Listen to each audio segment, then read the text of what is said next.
បងបងនេះគឺជាឱកាសពិសេសសម្រាប់បងបងដែលកំពុងតែស្វែងរក penthouse ទិញភ្លាមចូលនៅបានភ្លាមរីឯតម្លៃវិញគឺយើងមានចាប់ពី 150000 ជាងឡើងទៅទេបងបងបើយើងគិតជាការ៉េមួយការ៉េត្រឹមតែ 1000 ស្ដើងទេបងបងយើងមាន penthouse 2បន្ទប់គេង3បន្ទប់គេងនិង4បន្ទប់គេងបងបងរីឯទំហំវិញគឺយើងមានទំហំចាប់ពី 128 ម៉ែត្រការ៉េរហូតដល់ 178 ម៉ែត្រការ៉េបងបងអ្វីកាន់តែពិសេស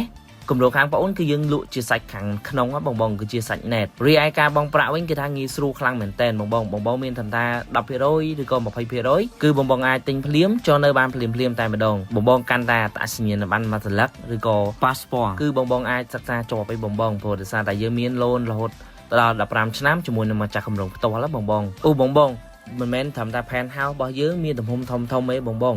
អ្វីកាន់តែពិសេសគឺ facility របស់យើងមានចំណតឡានរហូតដល់ 5 ជាន់យើងមានអាងហែលទឹកនៅលើអាកាសជាមួយនឹងក្លឹបហាត់ប្រាណនៅលើអាកាសផងដែរបងបងអញ្ចឹងបើសិនជាបងបងចាប់អារម្មណ៍ឬក៏បងបងចង់ដឹងព័ត៌មានកាន់តែច្បាស់បងបងអាចទំនាក់ទំនងតាមលេខទូរស័ព្ទឬក៏ link Telegram ខាងលើបានអរគុណច្រើនបងបងទាំងអស់គ្នាជួបគ្នានៅទីតាំងផ្ទាល់